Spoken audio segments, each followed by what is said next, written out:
Hello, my dear learners. Welcome back to your English grammar class. So, in this English grammar class, we are starting with chapter number 7 of your book.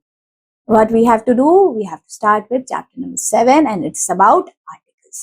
ये chapter किसके बारे में होने वाला है? About articles के बारे में. Articles के बारे में क्या होने वाला है? आइए देखते हैं. लिखा क्या है देखिए. There is a drawing competition in Tisha school. एक drawing competition हो रहा था किसके स्कूल में? तिशा के स्कूल में. ठीक है.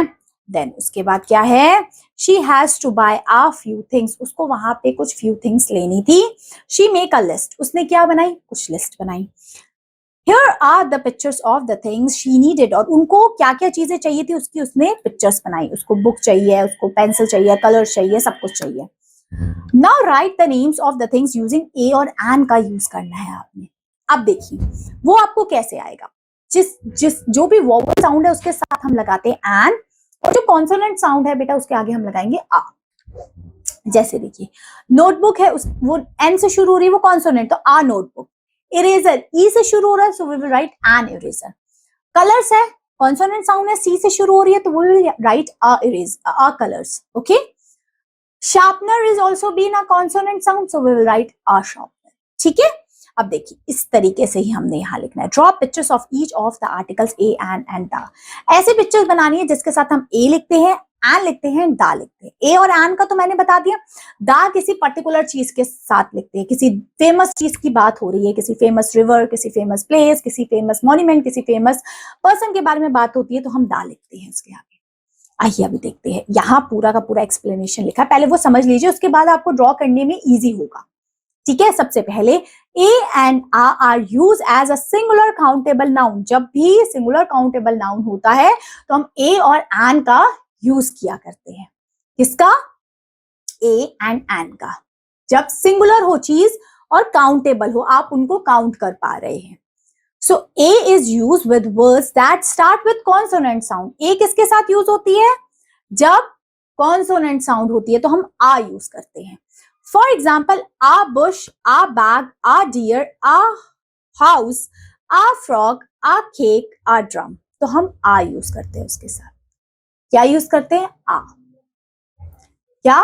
आ यूज करते हैं. A is used before singular countable noun that begins with vowel but have a consonant sound. देख लीजिए जो आपको लग रहा होगा वो वॉवल है, वो यू से शुरू हो रहा है, वो तो वॉवल है बट उसकी आवाज कॉन्सोनेंट की है. देखिए जैसे my brother study in a university. अब आपको लगे ये यू साउंड तो वॉवल है बट इसके साथ हम आ लगाते हैं. क्यों? क्योंकि ये यो की आवाज तो ए ई आई ओ यू में से यो की आवाज तो आती नहीं है तो हम आ लगाएंगे इसके साथ. एन ही लगाएंगे. तो आ आपको पता चला किस किस के साथ लगता है? कॉन्सोनेंट साउंड के साथ लगती है. वॉवल साउंड होगी जिसमें वॉवल स्टार्टिंग भी वॉवल से हो और साउंड भी वॉवल हो तभी हम एन लगाएंगे. स्टार्टिंग लेटर वॉवल का हो बट साउंड वॉवल की नहीं होगी तो हम नहीं लगाएंगे उसके साथ एन. ठीक है. तो हम आ लगाएंगे जैसे अभी हमने पढ़ा. ठीक है. अब देखिए आगे क्या लिखा है. An is used with words that start with a vowel sound. और an हम किनके साथ लगाते हैं? जो vowel sound बोल रहे हैं. For example, an ice cream cone, an eagle, an umbrella, an egg, an octopus, an aeroplane, an eraser, an onion. ये sound भी वॉवल की है और लेटर भी वॉवल का है. सबसे पहले तो लेटर से हमने रिकॉग्नाइज किया. लेटर के बाद हमने उसकी साउंड भी देखनी है, वो वॉवल की ही होनी चाहिए तभी हम ए एंड एन लिखेंगे उसके साथ. क्लियर हुआ? जैसे देखिए an is used before a singular countable noun that begin with the consonant but has a vowel sound. जैसे MP. M sound like ई की एम तो इसलिए हम MP में एन MP लगाएंगे. My name begin with S with an S sound like ES तो इसलिए हम एन लगाएंगे इसके साथ. क्लियर हुआ ना? बस ये चीज आप पहचान लेना, साउंड पहचाननी आनी चाहिए तो ए और एन का कॉन्सेप्ट आपका क्लियर हो जाएगा. So an is used before a singular countable noun that begin with a silent H.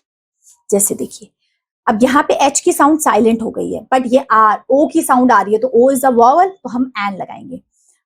Honest ओ की तो एन ऑनेस्ट हो गया. समझे ना? तो ए और एन का हमें समझ में आ गया, सिंगुलर काउंटेबल नाउन के साथ लगाएंगे एंड साउंड को पहचानना है, कॉन्सोनेंट है तो अ, वोवल है तो एन।